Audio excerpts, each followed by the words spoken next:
Igongona ria mithaa ya kuririkana uria urari mubunge wa Olkarau David Kiaraho kaunti-ini ya Nyandarua ricenjirie o rimwe thutha wa mithaa ateti makirutanira mang'uri na gacagaca-ini ino President ekora uriku-ini wa gicoro giki. Thutha wa Senator wa Nyandarua John Methu kwaruka President akimuririkania ndahingitie kihiri gia ciraniro cia tabarira itiganite gicunjia kinene ari mabarabara, President ndaigana kuhura kona macokio-ini make maya mothe akiuga ni amoe na gutiri uri na rutha rwa kumwira uria abatie kubanga wira wake. Unajua Mheshimiwa Rais, marafiki yako ni wale watu wanakuambia ukweli, na sisi kama viongozi ni watu ya kukuambia vile inaendelea hapa kwa ground. Kazi yetu sio kuja hapa tu ati kukupigia makofi. Hizo barabara zote mmetajiwa hapa ni mimi nilisema, sio mtu mwingine, ni mimi.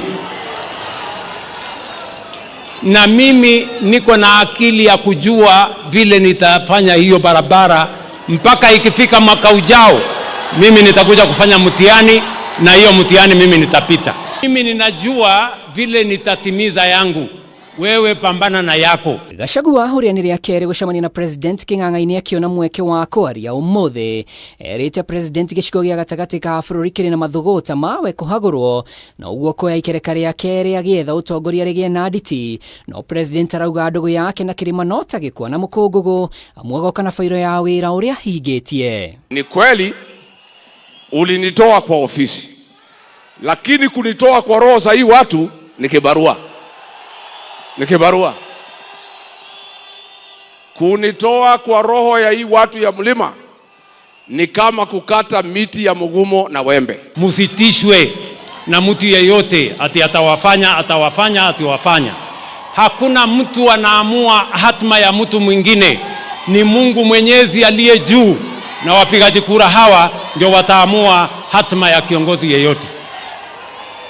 So don't be blackmailed na musiabudu binadamu. Damashi ya kiutetiru ikioneka kwarirwo, President Ruto ashorete bisha ya mundu ina ithabu ria kuharagania kadi cia mung'ethaniro na makiria uge wa Gachagua kirima-ini kiuriru ari ekurutia hamu uge wa bunge ria manyitaga mbaru thirikari gicigo-ini giki uthiete na mbere o kuhwererekera. Mr. President, na kuomba ndugu yangu, you are my brother, I want to request you, tafadhali tafuta amani na hii jamii.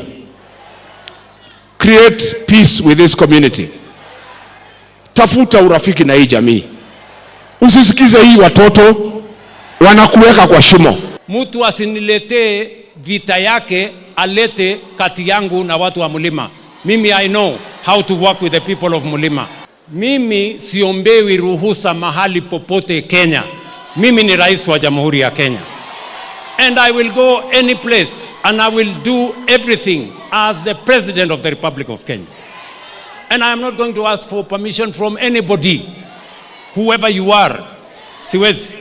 Mothe kenda wa ikumi ni gweterera kana President ni eguthagania njira ya kuhorohia marakara maya na kana no agie na giikaro na Gachagua mito-ini yake ya kunyitithania nduriri ciothe no undu ungi ugwetererwo na njira nene. Going forward as a community, as a nation, we learn how to respect families, communities, and I want to request that we put down political temperatures to allow mourning, because we have a lot of opportunities to do politics outside the church and outside the events like this one. Duini ha Kameme TV, reto riakwa ni Mwaura wa Ndung'u.